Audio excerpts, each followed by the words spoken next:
ठाणे शहरातील प्रभाग क्रमांक 13 मधील संत ज्ञानेश्वर नगर, लुईसवाडी, वैतीवाडी आणि रामचंद्रनगर परिसरात गेल्या 25 वर्षांपासून गढूळ व दुर्गंधीयुक्त पाण्याचा पुरवठा होत असल्याच्या निषेधार्थ नागरिकांनी शुक्रवारी ठाणे महापालिकेवर सर्वपक्षीय मोर्चा काढला.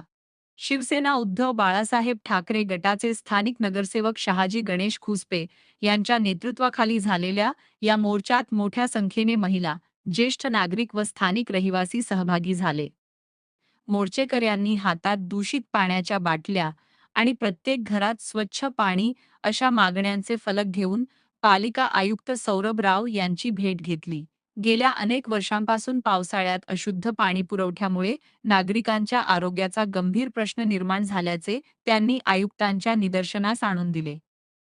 यावेळी खुसपे यांनी समतानगर जलकुंभाला 17 MLD पाण्याची गरज असताना केवळ 7 ते 8 MLD पाणी मिळत असल्याची माहिती दिली. तसेच तानसा जलवाहिनीवरील रॉ वॉटरऐवजी वैतरणा जलवाहिनीवरील शुद्ध पाण्याच्या लाईनवर जोडणी करण्याची मागणी केली.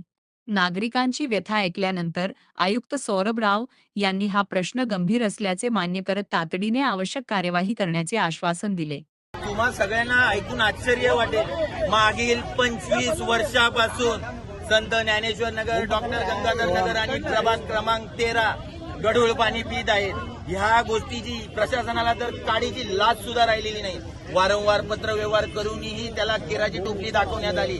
शेवटी नाईलाज असतो आज हा ठाणे महानगरपालिकेवरती मोर्चा काढण्यात आलेला आहे. या प्रभागात 5 टर्म धुरंधर नगरसेवक निवडून आलेले होते.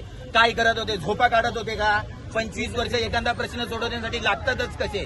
ही सर्वस्वी जबाबदारी ह्या मागील 25 वर्षाचे स्थानिक लोकप्रतिनिधी होते यांची जबाबदारी आणि त्यांचा हा निष्क्रियता आहे. मागील अनेक महिन्यांपासून जनता दरबार देखील सुरू आहे, मात्र जनतेचे प्रश्न सुटलेले दिसत नाही. जनता दरबार घेणाऱ्यांनी त्यांच्या प्रभागातले प्रश्न सोडवा, नंतर जनता दरबार घ्या. त्यांच्याबद्दल मला जास्त काय बोलायचं नाही. मुख्यमंत्री एकनाथ शिंदे आपल्याच प्रभागामध्ये राहतात, त्यांच्याकडे देखील अशा प्रकारचं पाणी येतं. शिंदे साहेबांच्या जर कानावर ही गोष्ट असती तर शिंदे साहेबांना हा प्रश्न सोडवण्यासाठी मोजून 15 मिनिटं लागली असती.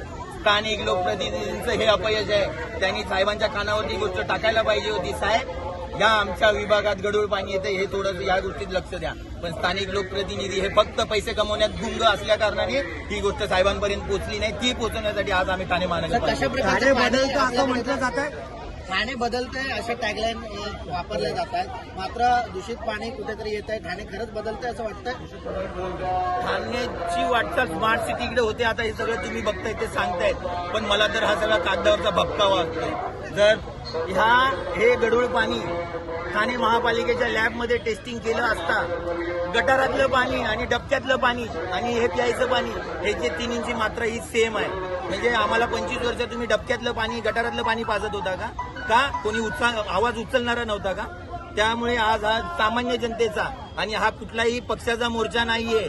हा मोर्चा संत ज्ञानेश्वर नगर, डॉक्टर गंगाधर नगर आणि प्रभाग क्रमांक 13 मध्ये सर्वसामान्य लोक जी पाण्याने त्रासलेली आहेत त्या त्रासलेल्या लोकांचा मोर्चा आहे.